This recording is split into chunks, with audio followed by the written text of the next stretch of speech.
Hai, Assalamualaikum warahmatullahi wabarakatuh.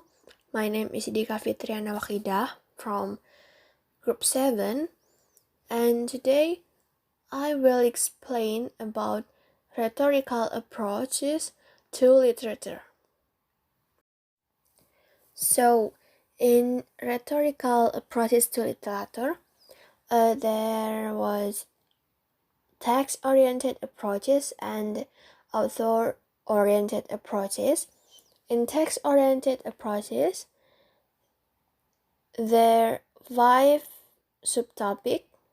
The first one is philology, second, rhetoric and stylistic, third, formalism and structuralism, fourth, new criticism, and the last one is semiotic and deconstruction. I will go with philology first. So, philology, traditionally the study of the history of language, including the historical study of literary texts. It is also called comparative philology when the emphasis is on the comparison of the historical status of different language. The philological tradition is one of painstaking textual analysis, often related to literary history and using a fairly traditional descriptive frameworks. Jadi filologi itu studi tentang sejarah bahasa, termasuk studi sejarah teks sastra.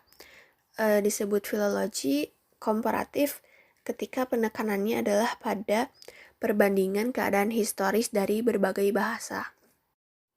Tradisi filologis ini sering dikaitkan dengan sejarah sastra dan menggunakan kerangka deskriptif yang cukup tradisional. Ini sebagian besar telah digantikan oleh linguistik modern yang mempelajari data historis lebih selektif sebagai teori bagian dari diskusi isu-isu yang lebih luas dalam teori linguistik, seperti sifat perubahan bahasa. Jadi dari zaman ke zaman itu si bahasa itu pasti berubah. Namun beberapa filologi ini terus bekerja di luar kerangka acuan linguistik dan pengaruh mereka dapat dilihat dalam nama beberapa departemen universitas seperti filologi romantis dan jurnal. And the second subtopic, there rhetoric and stylistic. This is a deal with successful human communication and arrangement of language in text. As the most influential of all language-related disciplines, rhetoric has an ancient tradition and is presently experiencing a remarkable revival. And stylistic analyzes the structure of texts with regard to their semantic potential and their function in the life of the individual and in society. The Handbook of Verse suffers the theoretical approaches, forms of linguistic practice, and practical contacts from antiquity to the present. Lalu retorik dan stylistika ini berhubungan dengan komunikasi manusia yang berhasil dan pengaturan bahasa dalam teks. Sebagai yang paling berpengaruh dari semua disiplin ilmu yang berhubungan dengan sastra, retorik ini memiliki tradisi kuno dan saat ini mengalami kebangkitan yang luar biasa. And stylistic ini menganalisis structure text berkenaan dengan potensi semantiknya dan fungsinya dalam kehidupan individu dan masyarakat. Formalism and structuralism. The terms formalism and structuralism encompass a number of schools of the first half of the 20th century whose main purpose lies in the explanation of the formal and structural pattern of literary texts. In traditional philosophical and aesthetic discourse, formalism denotes the relationship between the different elements in a given system. There's a basic philosophical principle which distinguishes between the level of structure and the level of content, was introduced into literary criticism since classical times. Nah, untuk istilah formalism and structuralism ini mencakup sejumlah aliran pada pengaruh pertama abad ke-20 yang bertujuan utamanya ini terletak pada penjelasan pola formal dan struktur secara sastra. Dalam wacana filosofi dan estetika tradisional, formalisme menunjukkan hubungan antara elemen-elemen yang berbeda dalam suatu sistem tertentu. Prinsip filosofis dasar ini yang membedakan antara tingkat struktur dan tingkat isi diperkenalkan ke dalam kritik sastra sejak zaman klasik. Jadi setelah Perang Dunia I ini, formalisme di Rusia mencari wacana objektif kritik sastra dengan mengedepankan analisis struktural atau seperti yang dikatakan oleh Roman Jacobson, subjek keilmuan sastra bukanlah sastra dalam totalitasnya, tetapi kesusastraan, yaitu apa yang membuat suatu karya tertentu menjadi karya sastra. In modern literary criticism, self-reflection is often called metafiction. This term is commonly used to refer to literary works that reflect its own narrative elements such as language, narrative structure, and plot development. In a sense, formalism analyzes the structure of the text without focusing on external factors such as writers, social, and cultural influences.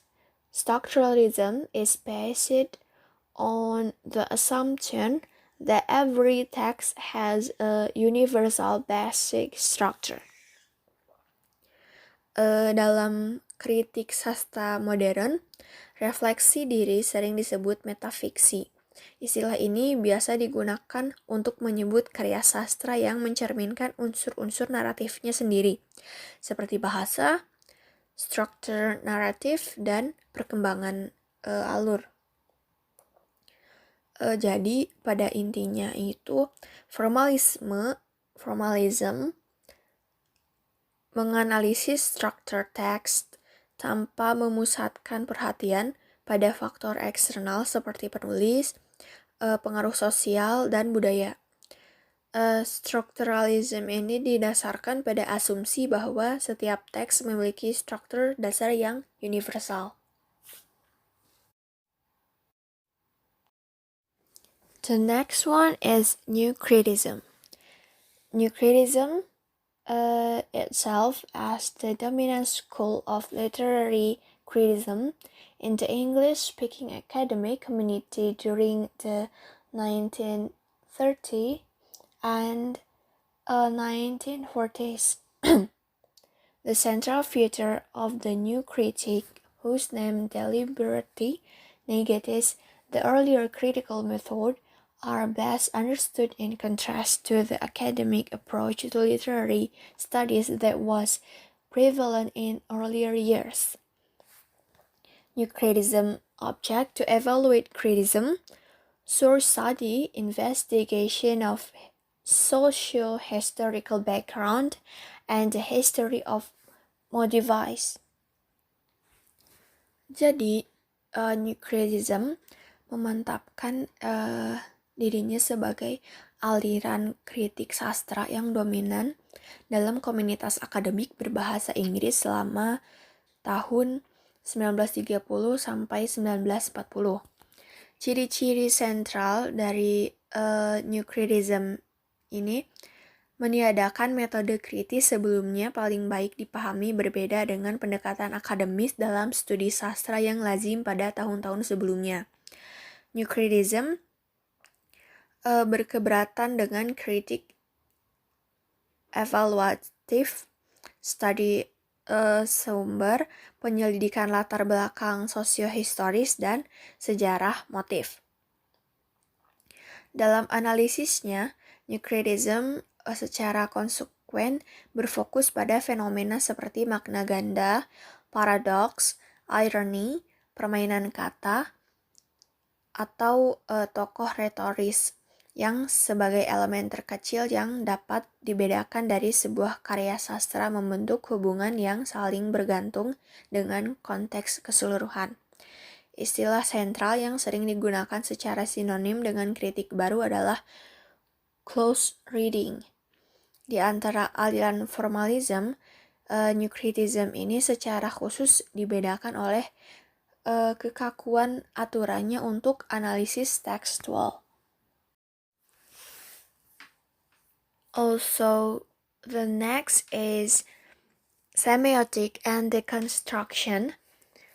Semiotic is the theory of the production and interpretation of meanings.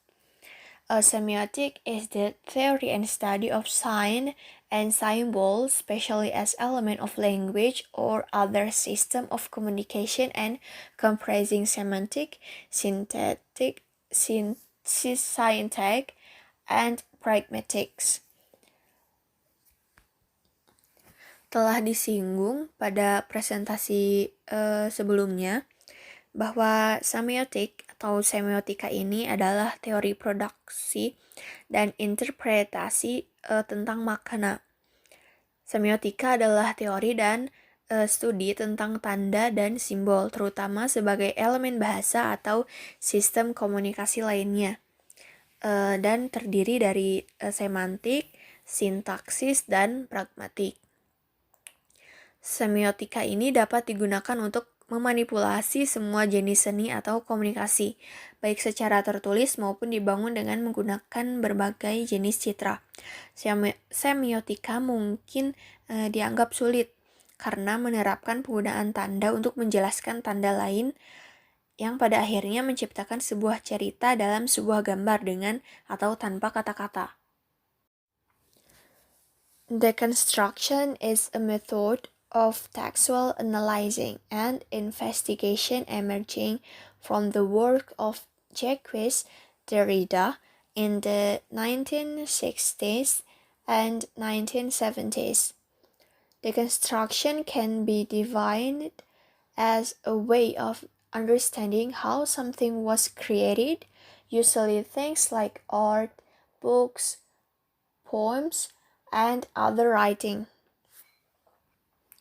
Deconstruction is usually known as a theory used in the study of literature or philosophy which says that a piece of writing does not have just one meaning and that the meaning depends on the reader. Sometimes deconstruction look at how an author can imply things he does not mean. It says that because words are not precise, we can never know what an author meant. Jadi, dekonstruksi ini dapat didefinisikan sebagai cara memahami bagaimana sesuatu diciptakan. Biasanya hal-hal seperti seni, buku, puisi, dan tulisan lainnya. Dekonstruksi ini biasanya dikenal sebagai teori yang digunakan dalam studi sastra atau filsafat yang mengatakan bahwa sebuah tulisan tidak hanya memiliki satu makna dan makna itu tergantung pada pembacanya. Terkadang dekonstruksi ini melihat bagaimana seorang pengarang dapat mengimplikasikan hal-hal yang tidak dimaksudnya. Now we moved to the second topic is author-oriented approaches, and the subtopic is biographical criticism and psychoanalytic literary criticism. Biographical criticism, it is a form of literary criticism which analyzes a writer's biography to show the relationship between the author's life and their works of literature. Biographical criticism is often associated with historical biographical criticism, a critical method that sees a literary work chiefly, if not exclusively, as a reflection of its author's life and times. This long-lasting critical method that date back at least to the Renaissance period and was employed extensively by Samuel Johnson in his Life of the Poet 1779 until 81. Like any critical methodology, biographical criticism can be used with discretion and insight or employed as a superphysical shortcut to understanding the literary works its own terms through such strategy and formalism.